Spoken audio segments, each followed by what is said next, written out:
Good afternoon. I think we'd like to begin. And I should have just picked what you guys had. Simpler. Welcome, particularly on this absolutely gorgeous day, to the Hood Museum of Art. I'm Juliette Bianco, Interim Director, and it's my great pleasure to introduce this panel discussion in conjunction with the exhibition About Face, Self-Portraiture in Contemporary Art, on view in the upstairs galleries through July 19th. We are joined this afternoon by several Hood Museum of Art senior interns who together helped to select the work on view and to write the exhibition labels. If I may quote one of those interns, Bayloris Burnsim, class of 2015, recently delivered a paper at the 4th Annual Art History Undergraduate Symposium at the University of Massachusetts, Dartmouth. Her topic of investigation was not objects from the Hood's collection, but rather our practice as a teaching museum over the past decade. She wrote, quote, "The future success of a museum like the Hood depends on its willingness to look for alternative strategies to engage a diverse and non-traditional student body by moving away from models of centralized, authoritative intelligence to a model that reflects student experience and gives museum visitors a voice in the curation of an exhibition. As we enter into the Hood Museum of Art's 30th year and look toward the future, the practice that Bayloris so eloquently described is one that we will continue to celebrate and cultivate. I am delighted now to welcome to Dartmouth 3 artists whose work features prominently in the About Face exhibition: Martín Gutierrez, Wendy Red Star, and Renée Stout. Thank you all so much for being here and for sharing your practice with us. Moderating the discussion with them, and hopefully with all of you, is Mary Coffey, Associate Professor and Chair of the Art History Department at Dartmouth. A world-renowned scholar of Mexican and Latin American art, specializing in the history of modern Mexican visual culture, Mary also teaches the history of museums and the politics of exhibition, cultural policy and citizenship, and American art and identity. Thank you, Mary, for moderating our panel this afternoon. I will now hand the podium over to Mary to introduce the artists, and please join me upstairs afterwards for a reception in the Kim Gallery and to view the exhibition. Thank you.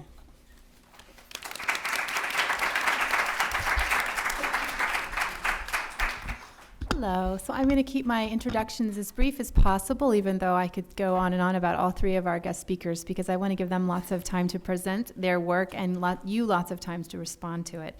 So I'm going to start with our first speaker, Martín Gutierrez. Martín graduated very recently, 2012, with a BFA from Rhode Island School of Design. And since that time has a growing record of selected exhibitions, including in 2014, Disturbing Innocence, which was curated by Eric Fischel at the Flag Art Foundation in New York, as well as the exhibition that you've hopefully seen here upstairs. Martín has received a number of awards and residencies, including the RISD Trustees Merit Scholarship, and Martín's work has been reviewed in the New York Times, Paper Magazine, Hint Magazine, Gay Letter, and New York Magazine. Our second presenter will be Wendy Red Star. Wendy graduated with her MFA in 2006 from the University of California, Los Angeles, with an MFA in sculpture. Her work in the show is photography.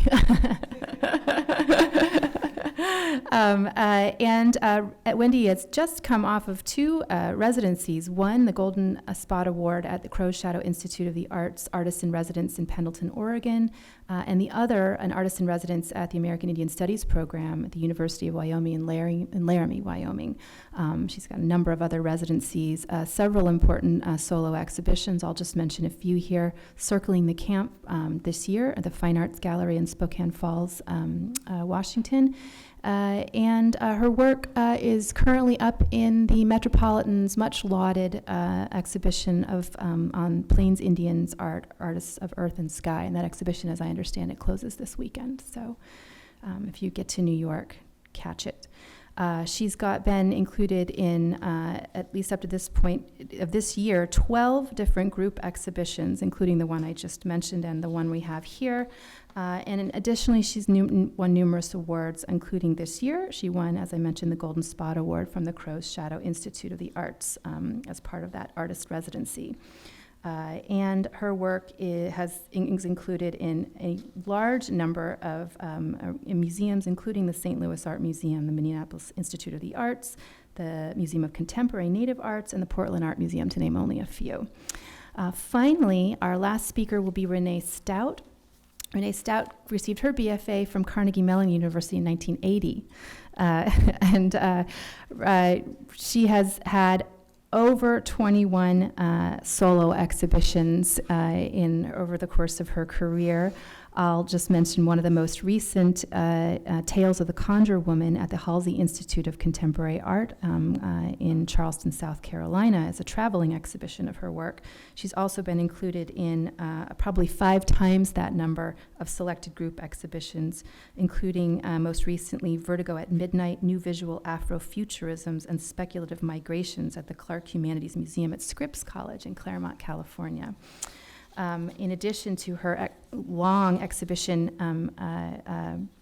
history, she's also been written about in a number of exhibition catalogs and anthologies about such topics as Afro-Cuban religious arts, icons of beauty, colored pictures, to name a few titles.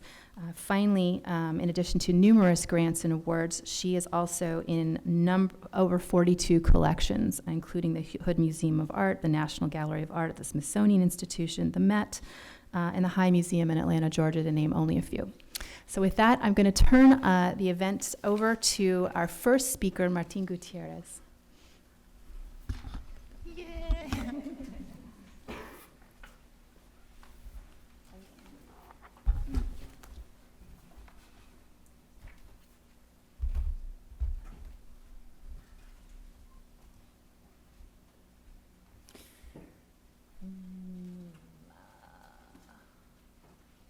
Hello.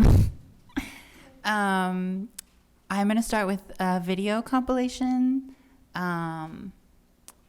That's everything that I'm showing is on martin.tv, a site that just curates videos that are collaborations that I've done with other artists and solo projects.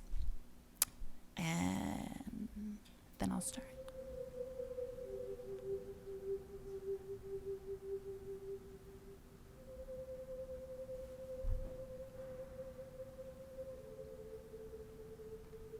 It's almost impossible to think of anything else.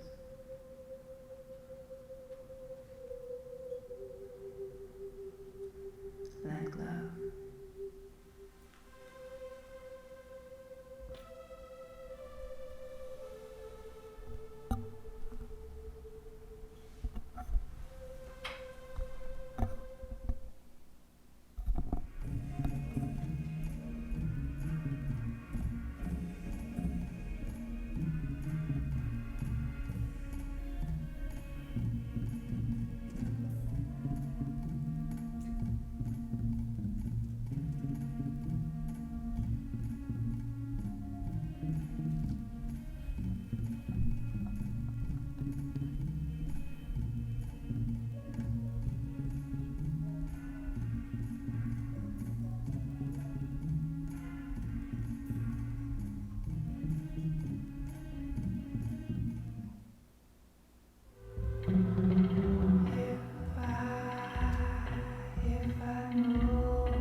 This is like too short for me.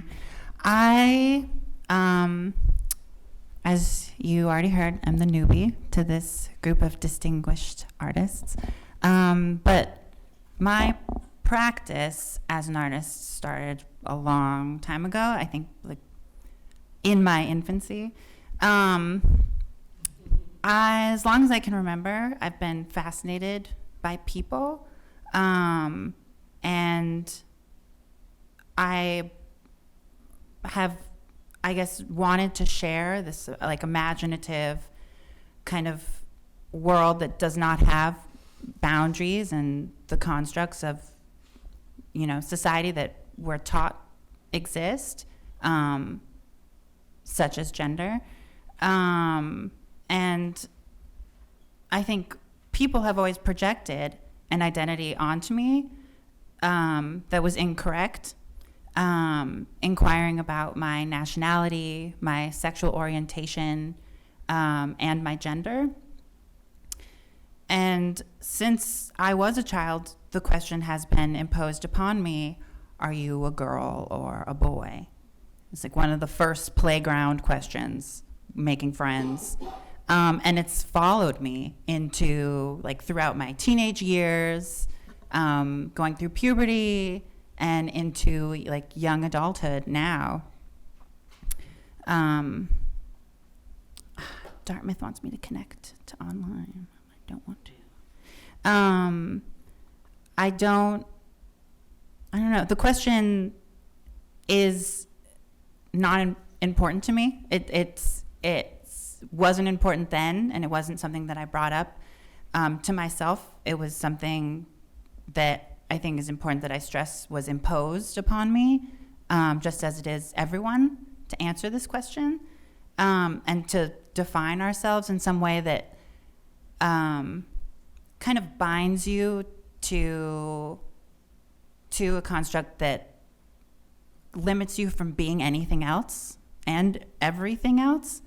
And because of my sensitivity to it, and my pursuit to understand why people ask this question, I think art has helped me, in terms of not having to have a sentence, and not having to have a label that is so easily consumable, something that can have many meanings, and something that can ask the viewer, why are you perceiving this way, and what does that say about the way that you look at race, and the way that you look at gender, and the way that you look at the way you see yourself, and whether that means you're uncomfortable. I forgot to keep going. Whether that means you're uncomfortable looking at an image because it is of a sexual nature, or you do see a character encompassing a specific ethnicity. I think that's really interesting, because it shows how these kind of models and stereotypes are built into the way we immediately, project upon someone that we just meet, whether we intend to or not. It's my time. This is new work that's in a show in Ryan Lee in New York. So it's like recently online. And these are sets. So again, like working with reality to, are these real places? Are these real women? Are these real, and also talking about women and men in this way that is a binary, like what is in between those two things, and do we leave space for it, or do we not see it? Okay, thank you.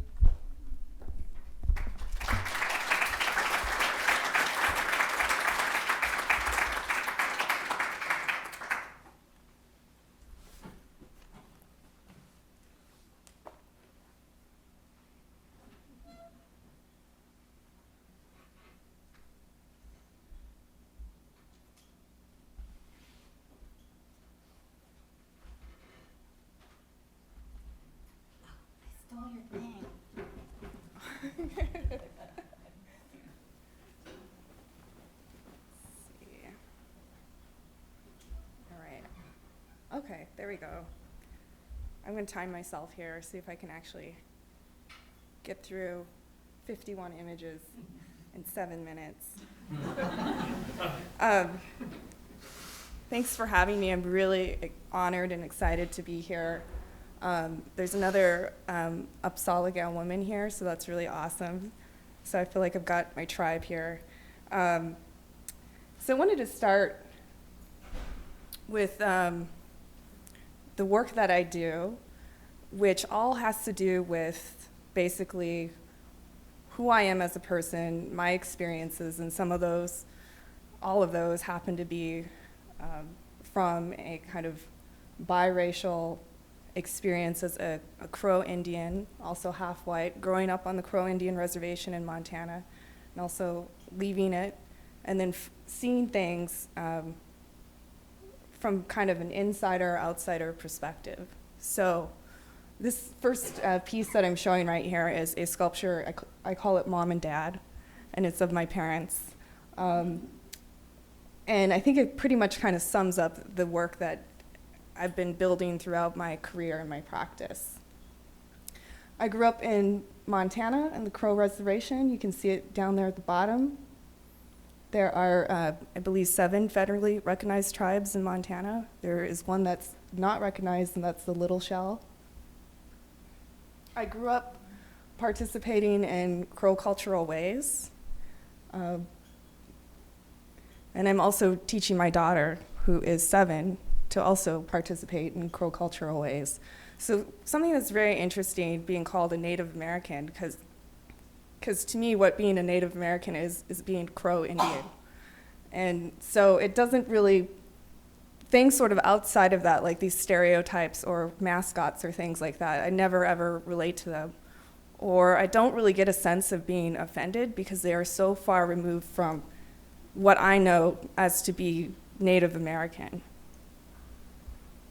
This is my daughter. And what I know as to be Native American comes from this long history. This is my grandmother. But also kind of this intermixing of basically, I think my obsession or things that have become very clear in my mind are seeing things that are very Crow and cultural specific, but then also kind of seeing these culture clashes, which you see right here. This is a Richard Thrussell photograph, and he was to take photos of the Crow people as they kind of transitioned into this white way of life, but he also was there to document tuberculosis outbreak. And I always thought, how weird is this portrait? It's so staged. And then also the staging of the Native people in other portraits, not just Crow, in a very kind of European setting. So for me, it's seeing that kind of culture class of kind of like this oriental rug down here, and the photographer obviously telling them how to sit and stand while they're totally being Crow, wearing their Crow outfits.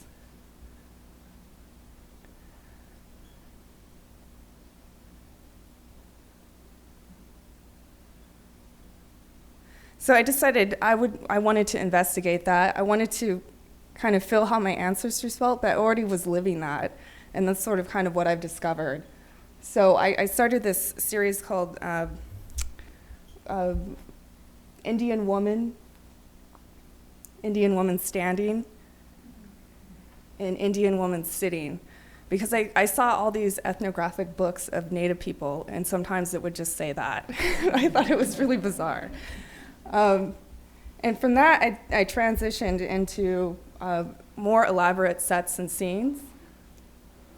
This is called The Last Thanks. It's based off of Leonardo da Vinci's Last Supper. And I thought of sort of Thanksgiving being Native people's last supper, basically. And then again, moving from that, and I think Martín would like this series. I think we should definitely wear our beehives together. Coming up with this kind of fictional character that I was seeing a lot when I was in graduate school. The reality TV was like really big, starting up kind of in like 2004 or 6. And so I was watching a lot of Real Housewives. And I was just thinking about recreating that as a res housewife and maybe what that might look like.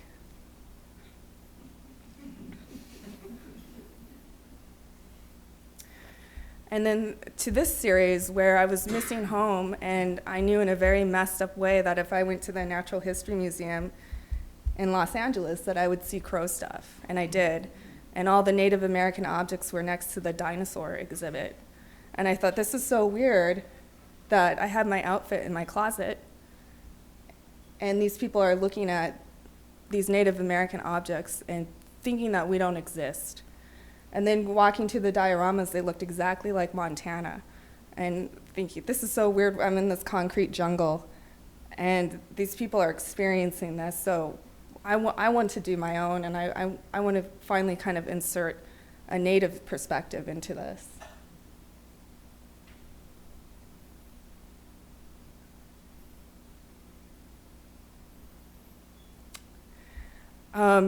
This series, I was thinking about Final Frontiers and how when white people came over, they encountered indigenous people, and they thought of us as so weird and aliens.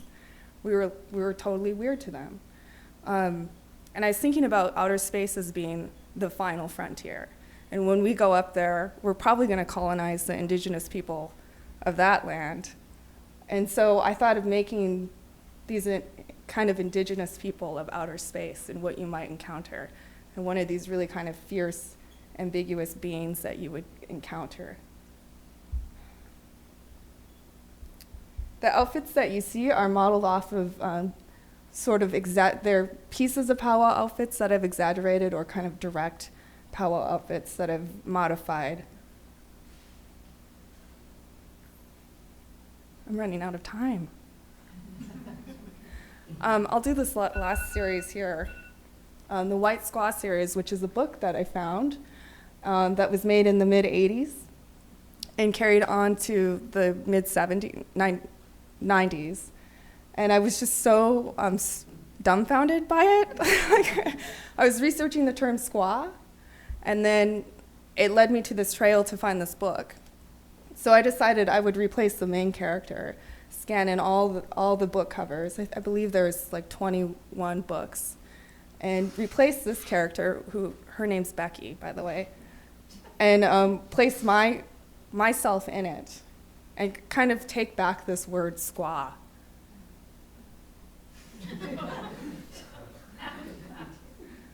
This is Sioux Wildfire, and Becky's kind of every Indian person. She's Navajo sometimes, she's Sioux, she's Comanche.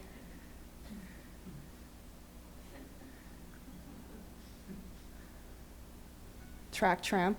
She's got her hand on a hot rail.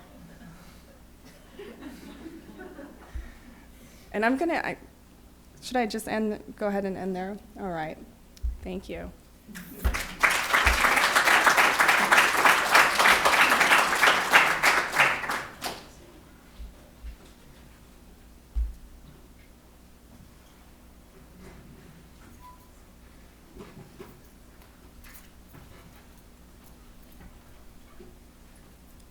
I'm going to be real quick to set this video up for you. I have a traveling show called Tales of the Conjur Woman.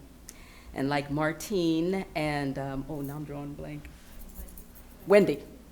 I have an alter ego in some ways. And it's interesting how we're all touching on some of the same thing about trying to get away from a projected image, how you feel like society has projected so much on you, especially women. You know, not even the fact that we're African American or Native American or whatever. It's like women seem to be this blank slate that people want to project onto, or like Martín was saying, how gender has to be specific. It has to mean this. It has to mean that. So at that point, I started thinking about that, and when I got to be about like 40, I decided that I wanted to project this image. And I wanted to make her up as I went along, and then only afterwards did I realize I was giving myself permission to be the woman that I actually am. I thought it was an alter ego, but really it's me. I just let myself out to be who I wanted to be. So this is just a 6-minute film, and I made it easy on myself so I wouldn't have to worry about time.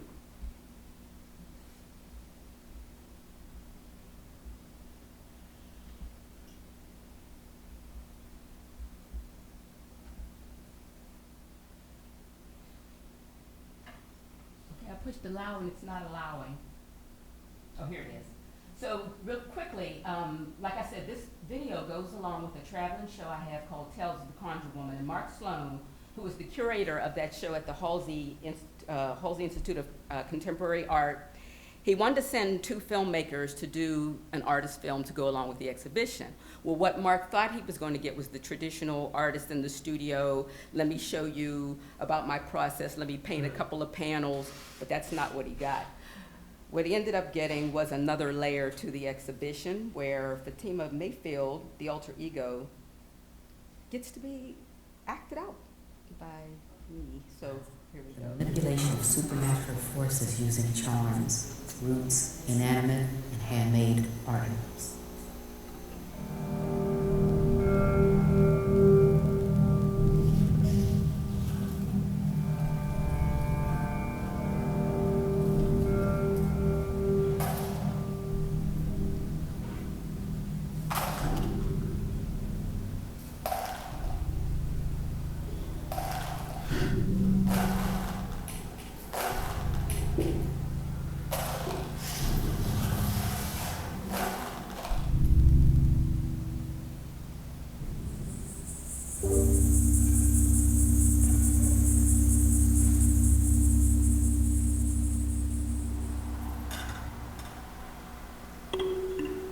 Voodoo, old southern term for hexing and spell casting, sometimes used interchangeably with voodoo, from which it probably derives, or from juju, a term for African magic.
Same day, when she was out of the house and sat by the seaside, and a great multitude were gathered together to him, so that he went into a ship and sat, and the whole multitude sat on the shore. And he spake many things unto them in parables, saying, Behold, a sower went forth to sow, and when he sowed, some seeds fell by the wayside, and the fowls came and devoured them up.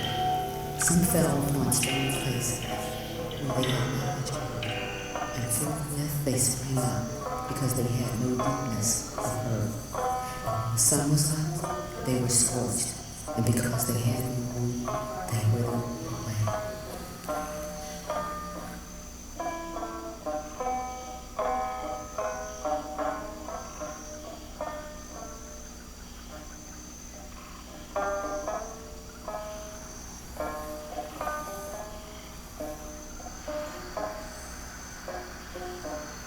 Ogun is the erasure of war and metal, syncretized with St. Anthony, or St. George on the planet Mars, Ogun, or Ogun in St. Clea.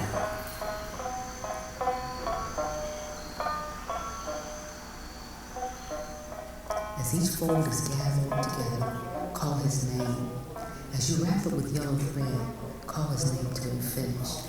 Make 9 bags and place each of them under a rug, behind an armoire, under a step, or over a door. They will love you and give you everything they can get. Distance makes no difference. Your mind is talking to his mind, and nothing beats that.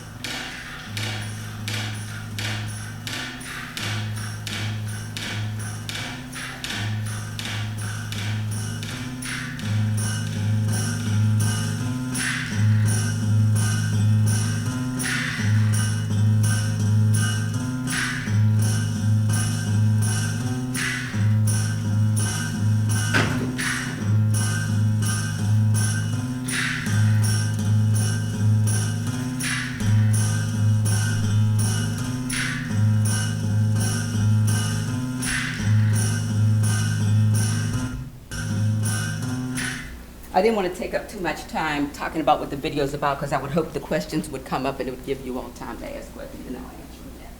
So that's it.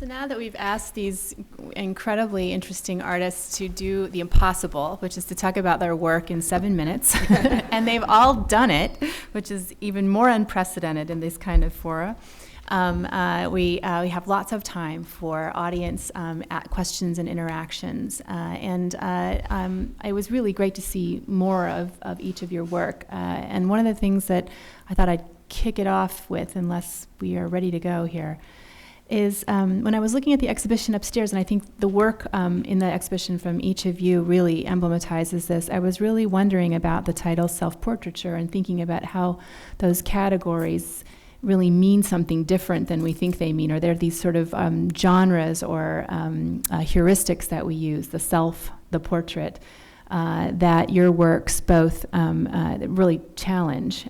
Both, what do we mean when we talk about the self, and how do we know the self, and how do we perform the self, and what are the compulsory scripts that we're meant to supposedly inhabit in order to understand ourselves, and what ways can we re-articulate or alter or combat those scripts through alternative performances or strategies within a world of representation that precedes us, that we enter into and are expected to somehow acquiesce to. And portraiture, I thought, this is a funny, it's a different way of thinking about the portrait in so far as all three of you inhabit characters or personae that don't map directly onto you, at least, or what the audience may expect a portrait to be. Some kind of accurate mimetic rendering of the person that captures their soul or their essence in thinking of the kind of conventional ways we think of portraiture.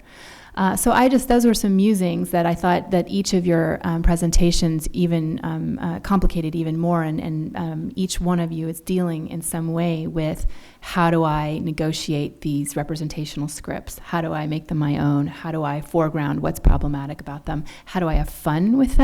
And in a way that makes my practice empowering as opposed to debilitating. And so I wanted to open up with those remarks, give the audience a chance to ask questions, and if no one has a question right at the top of their head, I'll ask each of our panelists to talk a bit more about that theme in their work. Oh, good. Yeah, following off of that about self-portraiture, do you think for a viewer's understanding of your work, that it's important that would you, by the way, thank you all so much for talking here. It's awesome to have everyone here for this. But anyway, do you think it's important for a viewer's understanding of your work for the viewer to understand who you are and how you identify as a maker? Or would you be fine with your work being understood with sort of no preconceptions about you, the artist, related to it? Did you want me to go first? You know,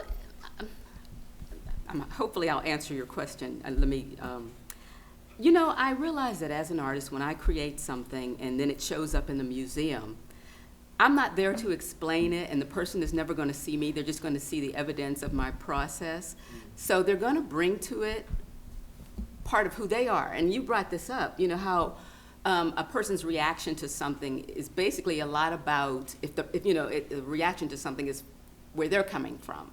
And so I know that, but sometimes the wall text might help a little, but ultimately I create things and they're put out there in the universe and people react to it where they're coming from. If they want to know more, they will research more. But I think that what I put out there is only sort of like planting seeds for people to have, to view a possibility. That's all I think I can do as an artist, put the possibilities out there and hopefully the viewer wants to dig deeper, or, it evokes questions within the viewer that makes them want to investigate something further. Yeah, I mean, if anything, I think it's important. I think it's important to get it wrong. Just like if I never look at plaques in museums, I'm looking at an image, and if it doesn't take me right then, I'm gonna keep walking, and I think that's partly just a personal preference, but I think it's important for people to use their brain and not to feel like they're absorbing some amount of information that they can then later bring up at like a cocktail party and sound informed. I think it's important to ask yourself questions that you're going to have to reflect on and spend some time with. I used to teach for 7 years, and I remember that used to be like a torment for students. Like, I really want them to get my work. So I think it's perfect what Renee said, because you really don't have control. The only control that you have is in the making and you making it yourself. But once it's out there, it's out there. And I think that's what's kind of the beautiful part, is that people then, hopefully you leave the work open-ended enough that they can then put themselves into it. And especially with the topics that I deal with in my work, which have a lot to do with, some stereotypes or that kind of thing, people can get really defensive quite a bit or shut themselves down. So I really do think it's important to leave it open in some way. Maybe that's just in saturated color and people are really drawn to look how colorful that is. But once they get there, there's a message and a meaning to that then they can further dissect. So I agree. It's like I want to make an object or an image or something. As an artist, I want to draw a viewer in first. That's my first, I want to, have you step to it and look at it and wonder what it is. And then sometimes the message might poke you in the eye, but I want to bring you in first, So it is about, I'm very concerned about the aesthetics of something that I create. Oh, yeah. Mm-hmm. Ditto.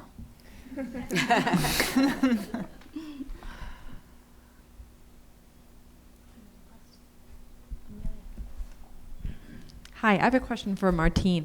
Can you talk about the influence of popular culture in your work? Looking at some of the video pieces, I could see references and you playing with some of that, and I wondered if you could talk a little bit about that. Yeah. I mean, I think we're all bombarded with them. And if anything, it's part of probably like a fantasy of my own to be a pop star. I'm not gonna lie. Kim Kardashian. Oh my God. No, not Kim. I would want to be, I don't know. I mean, I think that's the problem. There isn't like, there was never like a mentor for someone I wanted to be as a pop star. David Bowie was pretty cool, Yeah. but I didn't really like his music, honestly. And Madonna, I loved Madonna, still do. Yeah, still do. But I think the references are probably also my investment in kind of media that sells products, and like museums. Both my parents are architects, so I was always forced to look at buildings and think about like the space and the light coming in. This is north light, but like cool. It's dark in here, so I don't care. And I think it's like the fashion world is also a big reference. So I guess I think it's all about intention. Like you could put a Lady Gaga music video in a gallery on a white wall, and all of a sudden you are going to look at it with a different amount of attention. But was it her intention to have that be an art piece? Or what was she trying to say? Is she just trying to sell records? I think that's important. On that, I was interested in the way that you described yourself as a spy and an artist and a pop artist. And I thought, in response to that question, thinking about you as a kind of spy in the sort of media-saturated video culture in which you're inhabiting all of these characters and roles that we see all the time, but like a spy, kind of working internally to sort of re-articulate them, change the way we see them, make us go, oh, I know what that. Oh, I don't exactly know what that is. I do, but it's different. I love the word spy. I love the word spy. I think I'm using it right now as a pronoun, because it is for me. And I think in part is just this kind of feeling of like masking something and hiding or kind of assimilating for protection within the world, or like, you're on a train and you feel threatened, and that kind of like veiling of yourself to kind of step back and not be seen. And so spy. Also, I grew up watching a lot of James Bond, so.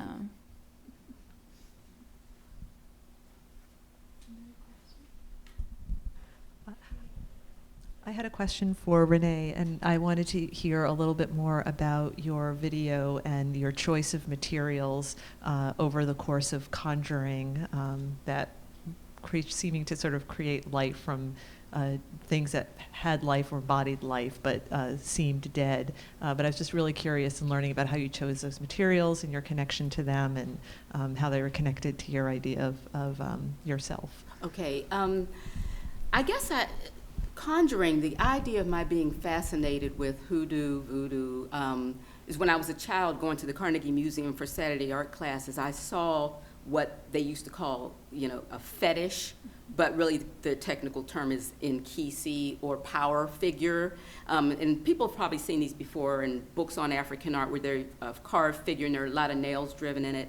And I was curious about that as a 10-year-old child, and I didn't really know what it was. The museum had an antiquated system that didn't really tell you, just said Congo Fetish, and that's it. But when I moved to DC in 1985, they had the Smithsonian's National Museum of African Art with an extensive collection with all kinds of information. And once I moved there, and then shortly after that, I took my first trip to New Orleans and started to connect that all of these things were vestiges of African-based religion. And see, of course, I'm American. I grew up in a Christian household.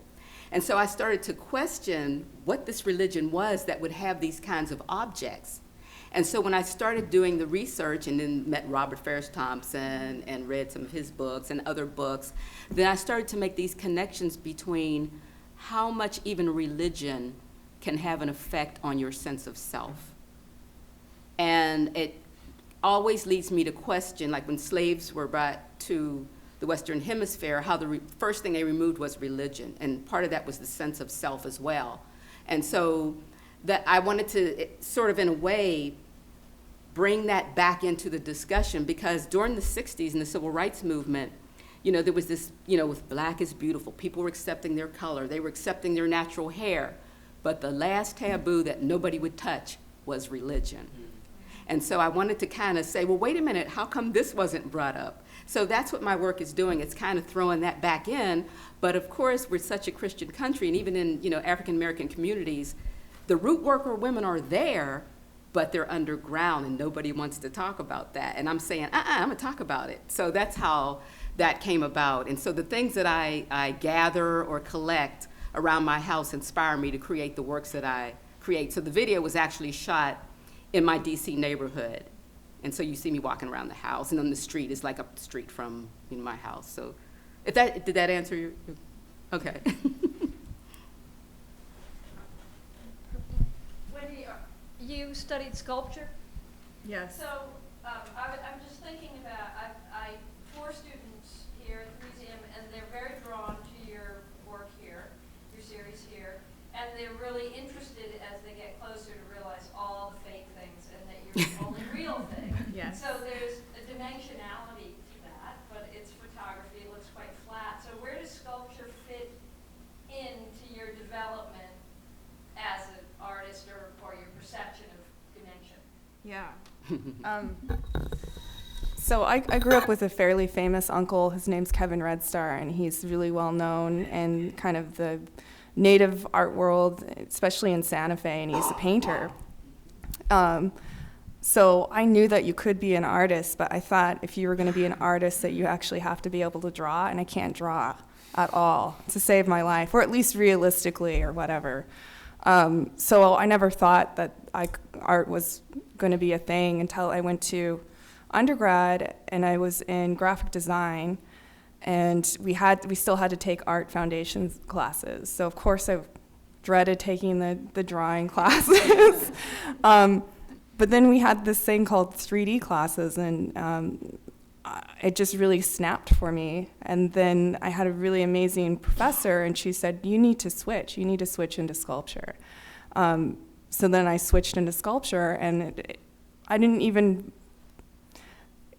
wasn't exposed to sculpture as an art form. So that kind of opened up a whole new world to me. And so I think in 3D all the time, or building sets or something like that.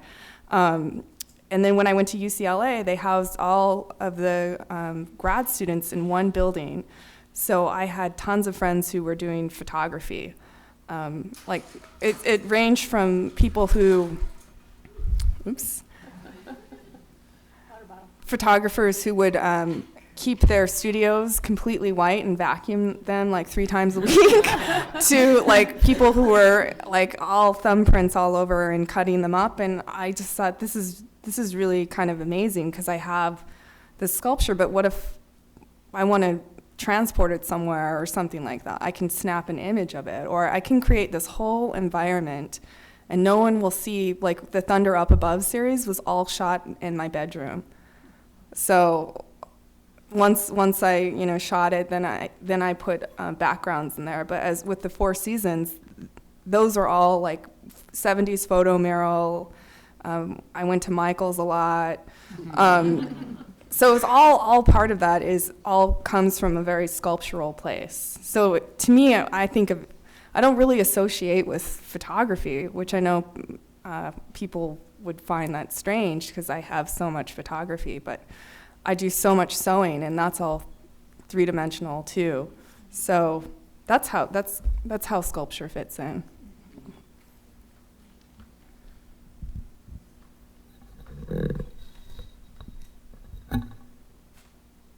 I have a question for Renee. How do you think? I love that you think 3-dimensionally, and it makes so much sense. I'm just wondering, how do you see yourself thinking in a way as well, in a mode? You know what? It's interesting because I was trained as a painter, and I like the photorealists like Ralph Goings and Richard Estes and all these people. And then I realized that painting on a two-dimensional surface was too limiting once my brain started to expand and I needed to communicate something else other than reflecting, just making something look like something I saw. When I really started thinking about, I always say if I was not a artist, I'd be a therapist, because I want to know why people do what they do. So when my art started to reflect what I was reacting to and what was going on around me in the world, painting became limiting. I couldn't express all the things that I need to express. So what happens is now I do painting, sculpture, drawing, photography, and I want to stretch out into video. And so I think in all kinds of ways. You know, I can get, you know, whatever the idea that I have, I wake up in the morning and decide how best can I convey that. Will it be in a photograph, like you said? Because sometimes I can, you know, take a photograph in my house to convey exactly what it is. And then sometimes I have to create an installation, a whole room, you know. So I think all kinds of ways.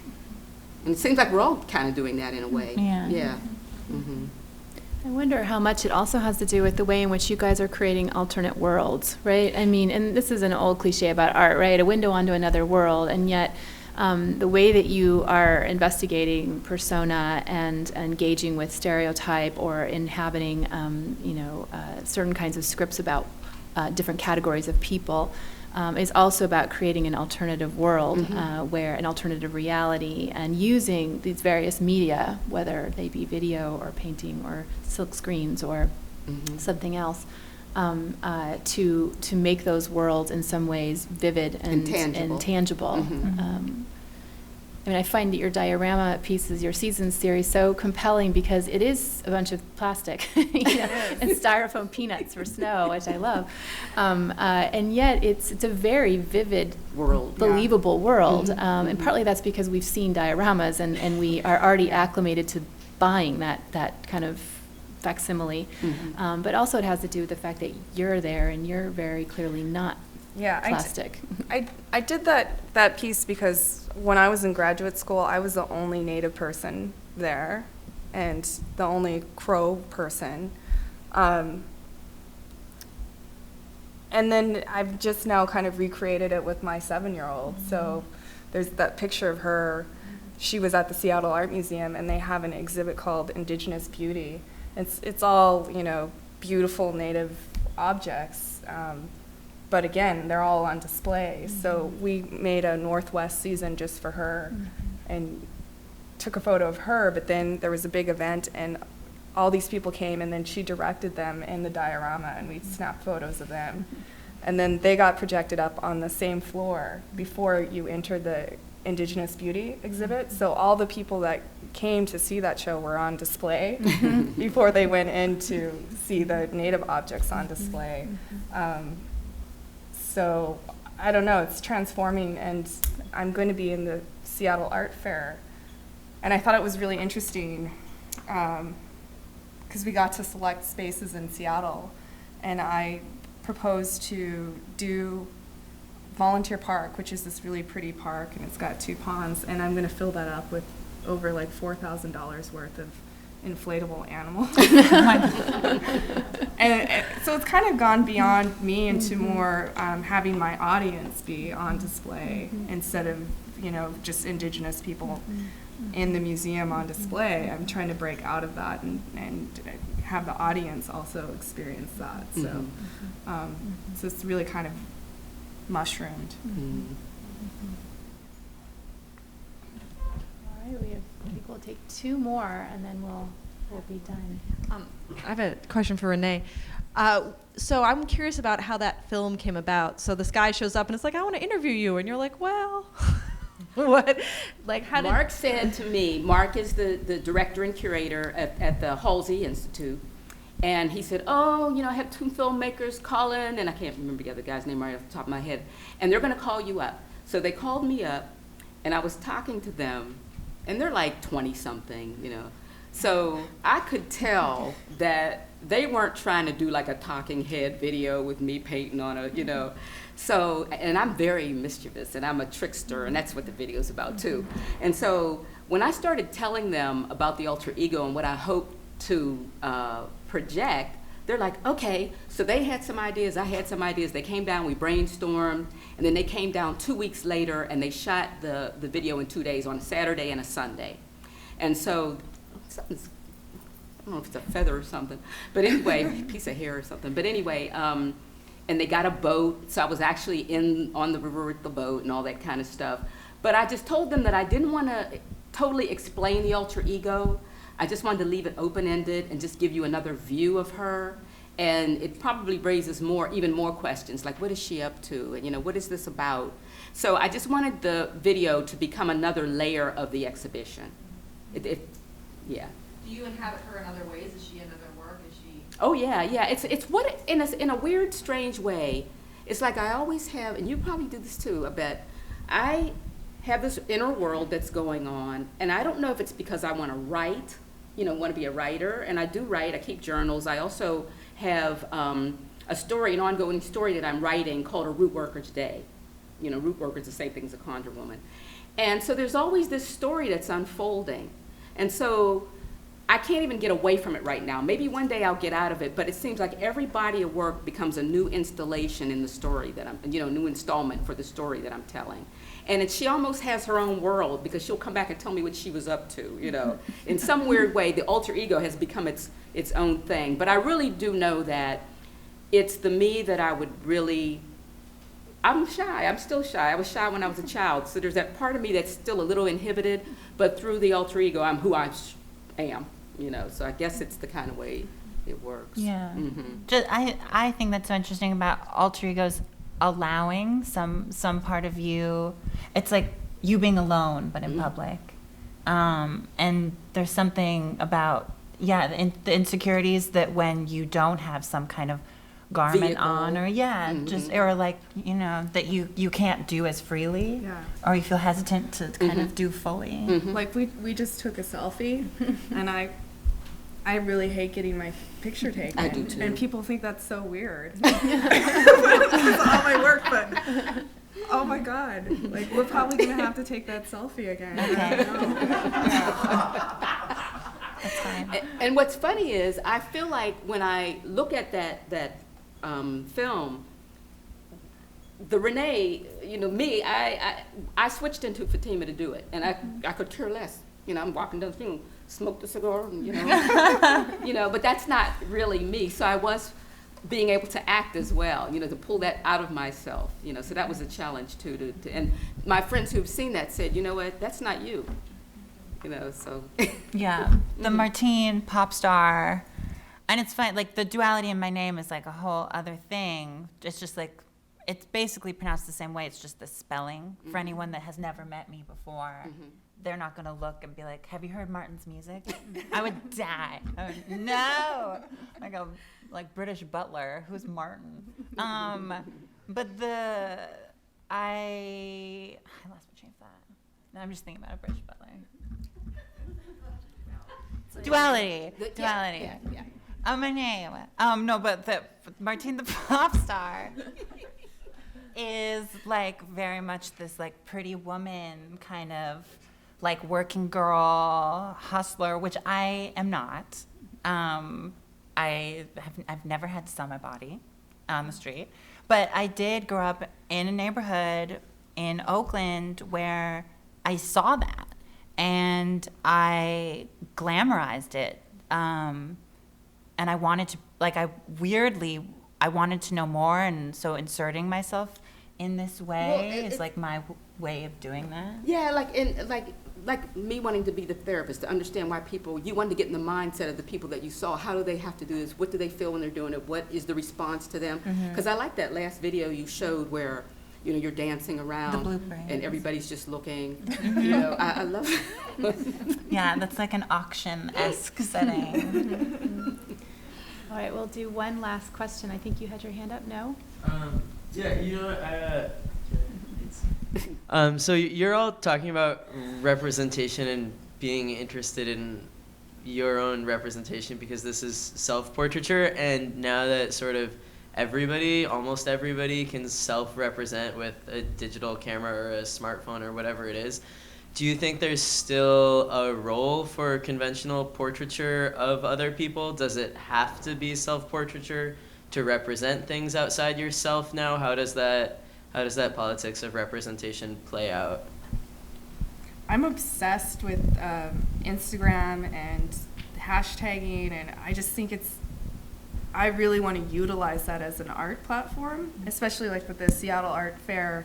Basically, I want people to take selfies with inflatable animals, and I'll have a hashtag because I think it's truly amazing and I don't consider myself a photographer, but talking to my photography friends, that anybody now can take an amazing photo with filters and all of that kind of stuff. So I think for me, is figuring out a way to embrace that and utilize it as a platform. I think it's going to be really, I think it could be a really incredible artistic vehicle. And you see museums, they all have their own Instagram account. So I think there's some really interesting territory there. I agree. I think it just means, hopefully, that what we think of as self-portraiture will just grow in terms of what it accepts. But I have a lot of friends who aren't in a position where they're represented by a gallery and they're not speaking on a panel. And Instagram is that, self-curation. And because it's free and because all these people can see it, they'll spend a lot of time putting stuff out there.